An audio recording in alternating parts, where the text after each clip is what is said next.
Subscribe कीजिए मेरे channel Balaji study अड्डा को और इस बेल आइकन पर क्लिक कीजिए for latest update. Welcome to Balaji Study Adda.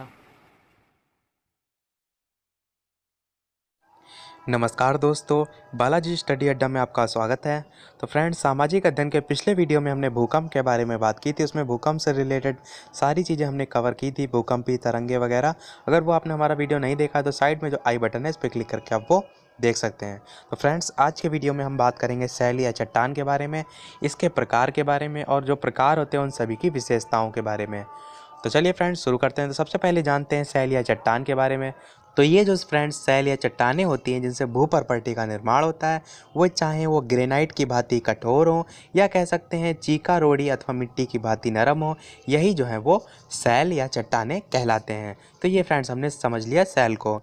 तो फ्रेंड्स अब बात करेंगे सैलों का वर्गीकरण। तो फ्रेंड्स जो चट्टानें पाई जाती हैं उसको 3 भागों में बांटा गया है, आग्नेय सैल, अवसादी सैल और रूपांतरित सैल। तो सबसे पहले हम बात करेंगे आग्नेय सैल की, फिर उससे रिलेटेड उसके जो पॉइंट्स हैं यानी कि उसकी विशेषताओं के बारे में। तो फ्रेंड्स बात करें अगर आग्नेय चट्टानों की, तो आग्नेय शब्द जो है वो लैटिन भाषा के इग्नीस शब्द से जो है वो लिया गया है, जिसका अर्थ क्या होता है फ्रेंड्स, आग। और इसी आग से जो है आप इसकी डेफिनेशन को भी समझ सकते हैं। अतः ये ऐसी सैल या चट्टानें हैं जिनका निर्माण पृथ्वी के आंतरिक भाग में जो है उपस्थित गर्म द्रव के ठंडा होने से हुआ है। यानी कि जो फ्रेंड्स विभिन्न प्रकार की जो आग्नेय चट्टानें होती हैं उनका जो निर्माण होता है, वो जो खनिज लवण है या कह सकते हैं जो हमने अभी ऊपर देखा था, चाहे वो ठोस हो या चाहे वो मुलायम हो, तो इन सब का जो है जब परिवर्तन हो जाता है और उसके पश्चात जब ये ठंडी हो जाती हैं, उससे जो चट्टानों का निर्माण होता है वो होता है आग्नेय चट्टानों का। आगे बात करें जो सभी चट्टानें होती हैं उनका जो मूल पदार्थ होता है यानी जिससे वो बनती हैं, वो गर्म, तरल तथा चिपचिपा मैग्मा है। यानी कि कह सकते हैं जो मैग्मा हमने ज्वालामुखी वाले वीडियो में पढ़ा था, ज्वालामुखी से निकला जो मैग्मा होता है वही कहीं ना कहीं ठंडा जब हो जाता है तो उसी से जो है चट्टानों का निर्माण हो जाता है, जो भूगर्भीय ताप के कारण जो है गहराई से दरारों से होता हुआ धरातल की ओर बढ़ता है। किसकी बात यहाँ हो रही फ्रेंड्स, मैग्मा की। और जो बढ़ता है तथा यही मैग्मा जब लावा के रूप में धरातल पर फैलकर ठंडा होकर जम जाता है तो आग्नेय चट्टानों का जो है वो निर्माण होता है। और इन्हें ही फ्रेंड जो है प्राथमिक चट्टानें भी कहा जाता है। अगर आपसे डायरेक्ट प्राथमिक चट्टानें पूछ लिया जाए किसको कहा जाता है, तो आप आग्नेय अवसादी इस टाइप से आपको ऑप्शन में मिल सकते हैं। और फ्रेंड्स एक चीज़ और कि जिन्हें प्राथमिक चट्टानें जो है वो क्यों कहा जाता है, क्योंकि फ्रेंड्स जो अन्य चट्टानों का निर्माण भी जो है वो प्रत्यक्ष या परोक्ष रूप से देखा जाए तो इन्हीं चट्टानों से हुआ है। और ज्वालामुखी क्रिया से आज भी इनका निर्माण जो है वो जारी है। यानी क्योंकि ज्वालामुखी से जो उद्भव होता है, जो उससे लावा निकलता है, कहीं ना कहीं वो अभी भी क्रम जो है वो जारी है। और इसी प्रकार कह सकते हैं जो आग्नेय चट्टानें हैं उनका निर्माण भी जारी है। तो रासायनिक दृष्टि से जो है फ्रेंड्स आग्नेय चट्टान को 2 पार्टों में भी डिवाइड किया गया है, एक अम्लीय आग्नेय चट्टान और दूसरा क्षारीय आग्नेय चट्टान।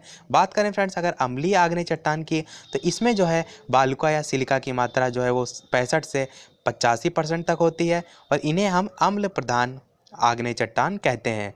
इनका औसत घनत्व जो है वो 2.75 से 2.8 होता है और ग्रेनाइट जो है इसका प्रमुख उदाहरण जो है वो होता है। अब बात करें अगर क्षारीय आग्नेय चट्टान की, तो इन चट्टानों में जो है सिलिका या बालू की मात्रा फ्रेंड्स 45 से 60% तक होती है, जबकि ऊपर वाले में जो है वो 65 से 85% तक होती है। इन्हें क्षारीय आग्नेय चट्टानों की श्रेणी में सम्मिलित किया जाता है। इनमें फेरो मैग्नीशियम जो है उसकी प्रधानता अधिक होती है। किसमें फ्रेंड्स, क्षारीय आग्नेय चट्टानों में।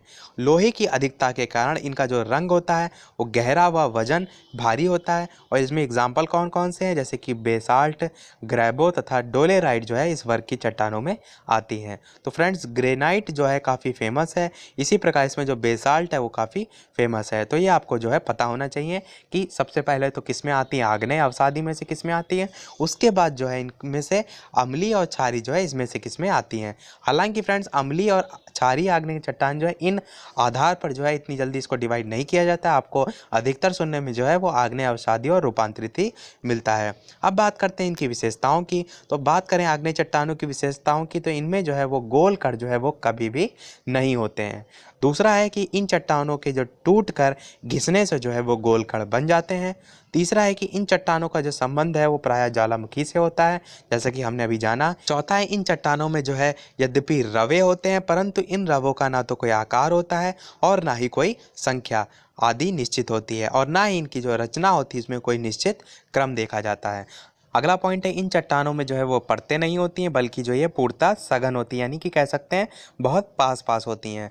और ये चट्टानें जो हैं वो कठोर तथा रुंध रहित होती हैं, अतः जल का इन पर कोई प्रभाव नहीं होता है। और लास्ट पॉइंट है इन चट्टानों में किसी भी प्रकार के प्राणिज अवशेष जो है वो नहीं पाए जाते हैं। क्यों नहीं पाए जाते हैं? क्योंकि फ्रेंड्स जो जिस प्रकार अवसादी जो चट्टानें होती हैं जो बहा कर लाई जाती हैं, उस प्रकार जो है इनका निर्माण नहीं होता, यानी कि बहा कर नहीं लाई जाती हैं, इसलिए जो है इसमें कह सकते हैं अवशेष जो होते हैं वो नहीं पाए जाते हैं। तो फ्रेंड्स कहने का मतलब विशेषताओं में यहाँ पर यह है कि जो आग्नेय चट्टान होती हैं उनका जो निर्माण होता है, जो वो लावा होता है फ्रेंड्स, उसके ठंडा होने से होता है। तो जब कोई लावा ठंडा होकर जो है चट्टानों का निर्माण कर रहा है, तो कहीं ना कहीं जो उसमें चट्टानों में बीच में गैप होगा वो बिल्कुल भी नहीं होगा। इसीलिए कह सकते हैं इनमें जो है जल का भी कोई प्रभाव नहीं पड़ता है, इसीलिए इसमें कोई रंध्र नहीं होते हैं, जैसे कि रंध्र को कहते हैं किसी प्रकार का छिद्र टाइप की चट्टानें जो है वो नहीं होती हैं। और एक चीज़ हमने अभी पॉइंट पढ़ा ये भी था कि इसमें जो है किसी प्रकार के प्राणिज अवशेष भी नहीं होते हैं, क्योंकि फ्रेंड्स ये जो चट्टानें होते हैं वो बहा कर नहीं लाई जाती, क्योंकि बहा कर लाई गई जो चट्टानें होते हैं उसमें प्राणियों के अवशेष मिल जाते हैं, पर इनका जो निर्माण होता है वो तप्त लावे के ठंडा होने से होता है। तो कह सकते हैं इसमें जो इतना तप्त लावा होता है तो प्राणियों के अवशेष जो रहने की संभावना होती है वो कह सकते हैं एकदम समाप्ति हो जाती है। तो ये सभी जो है इसकी विशेषताएं में आ जाती हैं। अब बात करते हैं अवसादी चट्टानों की। तो इन चट्टानों को फ्रेंड्स जो है वो परतदार चट्टानें भी कहा जाता है, ये आपको पता होना चाहिए, क्योंकि फ्रेंड्स जो निर्माण इनका होता है वो अवसाद बहा कर जो लाए गए अवसाद होते हैं वो परत दर परत जो है वो इकट्ठा किए जाते हैं कह सकते हैं, और उन्हीं से जो है इनका निर्माण होता है, इसीलिए इनको जो है वो परतदार चट्टान भी कहा जाता है। आगे बात करें तो अवसादी चट्टानें वे हैं जो विखंडित ठोस पदार्थों के निक्षेपण से बनी हो, या कह सकते हैं जीव जंतुओं और पेड़ पौधों के जमाव से निर्मित हो, जैसे कि हमने अभी आपको ऊपर विशेषताओं में बताया। यद्यपि अवसादी सेल जो है वो भूपर्पटी के पूरे आयतन का केवल 5% भागी हैं, परंतु फ्रेंड्स पृथ्वी के स्थल मंडल के 75% को जो है ये घेरे हुए हैं, यानी कि बहुत विस्तृत भूभाग में जो है ये पाई जाती हैं। स्पष्ट है कि फ्रेंड्स ये चट्टानें आग्नेय चट्टानों की तुलना में बहुत कम है, किंतु पृथ्वी के धरातल पर जो है ये विस्तृत रूप से फैली हुई है। मतलब संपूर्ण मात्रा देखी जाए तो फ्रेंड्स कम है इसकी, पर जो धरातल पे कह सकते हैं क्षेत्रफल की दृष्टि से देखा जाए तो इनका जो विस्तार होता है वो काफ़ी फैला होता है। और फ्रेंड दूसरे शब्दों में इसकी डेफिनेशन देखी जाए तो अवसादी सेल जो है वो उन पदार्थों से बनती हैं जिन्हें अनाच्छादन के साधन जैसे कि प्रवाहित जल है, हिमनदी है, वायु है, इन सभी के द्वारा जो है एक प्रदेश से दूसरी प्रदेश में जो है या एक स्थान से दूसरे स्थान पर जो है वो इकट्ठा करने से जो है इनका निर्माण होता है। और इन्हीं अनाच्छादित जो पदार्थ होते हैं इनको तलछट कहते हैं, और ये जो तलछट होता है वो परत दर परत जो है एक दूसरे पर जमा होता जाता है, और इसी के लिए हम इसको फ्रेंड्स ऊपर हमने पढ़ा था कि इसको परतदार चट्टान जो है कहते हैं, तो इसीलिए कहते हैं। और बलुआ पत्थर तथा खड़िया जो है वो अवसादी सेलों के जो है वो दो प्रमुख महत्वपूर्ण उदाहरण भी हैं। तो फ्रेंड्स ये जो है आपको दोनों पता होना चाहिए।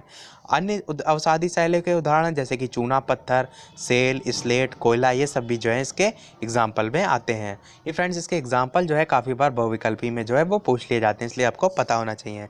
अब बात करते हैं इनकी विशेषताओं की। तो जो हमने अभी डेफिनेशन में पढ़ा वही सभी विशेषताएं हैं।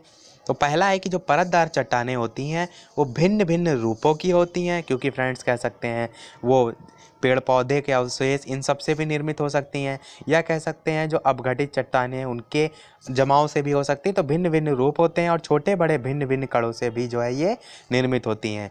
इनमें बहुत सी परतें अथवा स्तर भी होते हैं, जो हमने आपको बताया परतदार चट्टानें जो एक के ऊपर एक समतल रूप में जमा होते हैं। इन परतों की विशेषता ही इन चट्टानों को आग्नेय चट्टानों से अलग करती हैं। तीसरा पॉइंट है कि इन चट्टानों में जीव जंतु और वनस्पतियों के अवशेष भी पाए जाते हैं, और ये प्राणिज अवशेष प्रायः दोनों परतों के मध्य जो है वो दबे रहते हैं। ये चीज़ आपको समझने वाली है।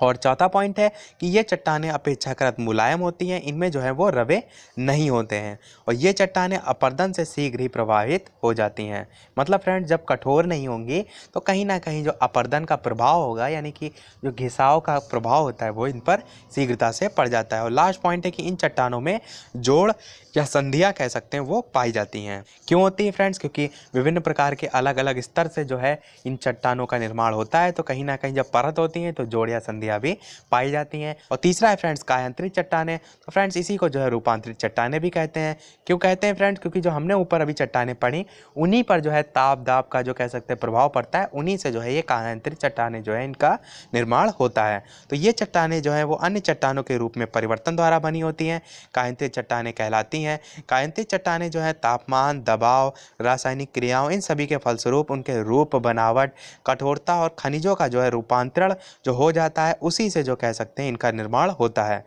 और फ्रेंड्स कायांतरित का अर्थ भी होता है स्वरूप में परिवर्तन, यानी कह सकते हैं जो चट्टानों का रूप में परिवर्तन हो जाता है वही जो है कायांतरित चट्टानों में आ जाती हैं। तो अब बात कर लेते हैं विशेषताओं की। तो जो कायांतरित चट्टानें होती हैं फ्रेंड्स, इनके निर्माण पर ताप व दबाव का विशेष गहरा प्रभाव पड़ता है।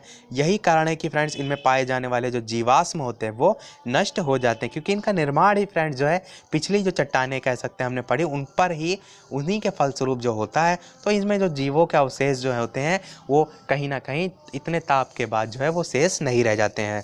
अगला पॉइंट है कि इन चट्टानों में जो है वो रवे भी पाए जाते हैं।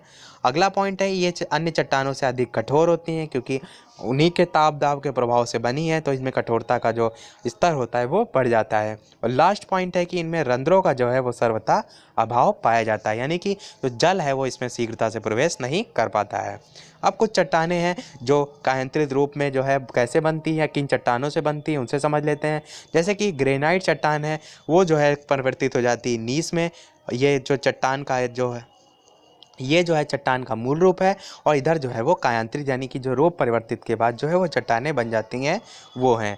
इसी प्रकार जो ग्रेबो है वो बदल जाती है सर्पेंटाइन में, बेसाल्ट जो है वो स्लेट में बदल जाती है, बलुआ पत्थर जो है वो क्वार्टजाइट में बदल जाती है, चूना पत्थर जो है वो संगमरमर में बदल जाती है, लिग्नाइट जो है वो एंथ्रेसाइट में बदल जाती है। इसी प्रकार जो बिटुमिनस है वो ग्रेफाइट व हीरा में बदल जाती है। तो फ्रेंड्स इसी के साथ जो है ये हमारा चट्टान जो टॉपिक है वो समाप्त होता है। आई होप फ्रेंड्स आपको ये समझ में भी आ गया होगा।